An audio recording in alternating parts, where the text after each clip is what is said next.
Hi, my name is Nikki. Welcome to my channel. Today we're going to be talking about how to budget for your savings when you're making a six-figure salary. I'd really appreciate it if you'd like and subscribe.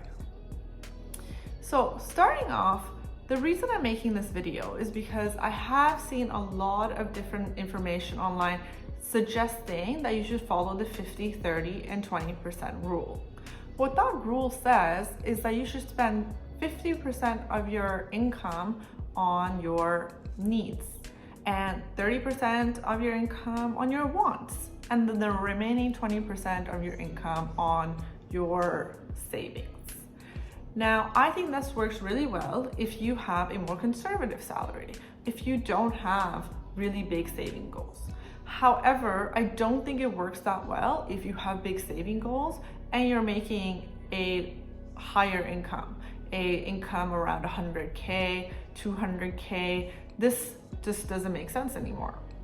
That's why I'm making this video.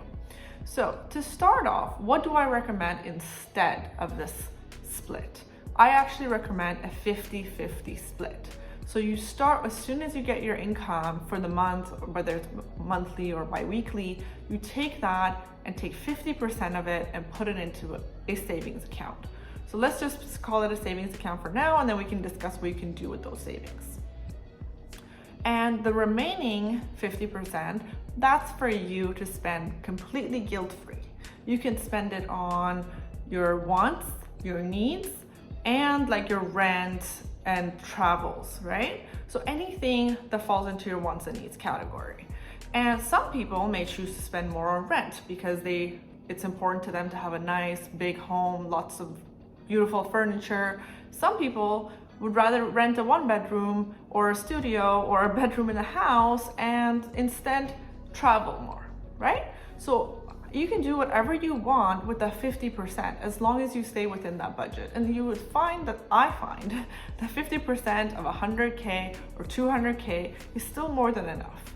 And you should not increase your spending habits because you're a higher income earner. So if you used to make, $50,000 and you were living within a budget and now you're making 100, that doesn't mean that you need to spend more on like a car, or you spend more, like stay at a more expensive hotel. You can still live within your means and maybe increase your lifestyle by 10%, not by 50. So that's my recommendation in terms of how you should split your income.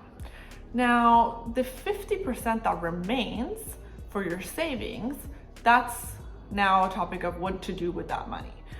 So my recommendation depends on your situation. So if your situation is that you are in debt and you have to pay this debt back as quickly as possible, then I would take 40% of that and put it towards your debt. And the reason I say only 40 out of the 50% is because you still need to have some money for a rainy day. You need to have a little bit of liquid cash in your account to make sure that in case anything happens, that a large expense comes or an unexpected job-related event, that you have money, that you have the financial freedom to make a choice to leave your job or whatever the situation might be. Now, this is especially true if the credit card or the loan has a high interest rate. At that time, you have to do everything in your power to pay that off as quickly as possible. But I still think that living your life and enjoying your life is important. So that's why I'm saying you don't need to spend 70% of your salary on that loan. You can still just do 50-50. Now, what do you do if the interest rate is very low? So now you have to look at how low. So 3%, 2%, 1%, this is generally considered low. Personally, I would recommend anything lower than 2%. Now you want to do maybe a 25% split of that savings that you have. The reason is there might be other opportunities out there that give you an interest rate in return that's 3%, 4%, 5%, and potentially even more, that could be worth it, could be worth more than paying your debt as quickly as possible. And there are loans, there's student loans and things like that are even as low as like 1.5%. My recommendation for what to do with your loans. And what if you don't have any loans? What if you're debt-free and you just now have 50% that you can either put in a savings account or put in potentially the stock market? So I would recommend that even at that time that you don't put all your money in the stock market. You would still split that 50% into half, or depending on your personal risk tolerance. Like, I'm not a financial advisor, but you know yourself and you know your risk tolerance. So you can say, I'm willing to put in 25 or 30% or 40% of my savings into the stock market. Now that has to be money that you would be willing to lose, right? Even though there are many different options in the stock market that are high risk and low risk. But generally, studies find that if you are a long-term investor, that you won't lose money if you put your money in an index fund. For example, the S&P 500 has, like, for the past 10 years, the returns are something around 7 to 8%, and that's much better than putting your money in a savings account. So that's what happens if you put your money in a savings account. Then you can see that money grow. So what would that actually look like? If you now choose to put 50% of your entire savings into the stock market, into S&P 500 as an example, you could see approximately 7% returns. And here I'm demonstrating what that will look like over a 20-year period. Over a 20-year period, you would have saved the green bar, and the yellow bar actually shows you the interest that you've accumulated. That's the money that it's coming to you that you didn't really have to work for. All you have to do is set up an automatic transfer from your account directly into the S&P 500 or another index fund like the NASDAQ. Now, how well would you do if you spent only 25% of your savings in the stock market?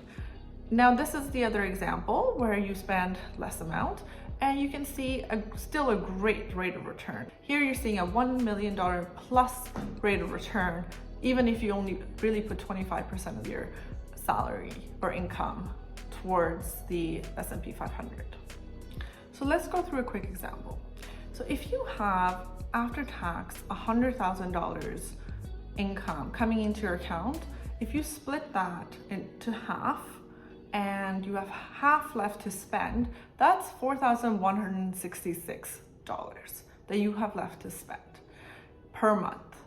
Now, you could spend some of that on rent, you could spend some of that on food, some of it on clothes, and put a little bit away for gifts and travel. That's what I would do in terms of how to split my numbers. Now, some people, they value travel more, and some people value their home more. So you choose how you want to split your money. And the whole point of this is to be able to take half of your salary and spend it guilt-free. You know exactly how much you're spending, and there's no thinking about it anymore. Like, you just make sure that your credit card statement is not higher than $4,166 or $4,166 minus your rent if you're using a check, for example, to pay off your rent. Before you get started, I have one more tip. Look at your bank statements. If you use credit cards, download your last 3 to 4 statements. Take a look. How much did you spend in those statements? And if there were any very large unexpected or expenses, like you bought something like a laptop, you can take that out just to get a feeling of how much do you normally spend every month. If you are someone who's spending, including your rent and all the expenses that were talked about, more than the $4,166, maybe you're spending $5,000 or $6,000, your credit card statement is quite high, then you realize that, okay, I actually do need to make some adjustments in how I spend, and take a look at what are those big areas that you can make some adjustments. Is it your car insurance? Could you potentially go to another company and get a better rate? Is Is there your rent? Can you talk to your landlord and ask for a lower rent? Those are the big areas that you can actually make some good savings. Whether or not you are having a coffee every day, that's not where I would focus my energy. My intention is that you have a guilt-free living lifestyle while still working towards your financial goals. Thank you for watching. I hope this was helpful. Please put your comments down below on what you learned today or anything else that you would like me to cover in future videos, and I will do my best. Don't forget to like and subscribe. Really appreciate it. Thank you, guys.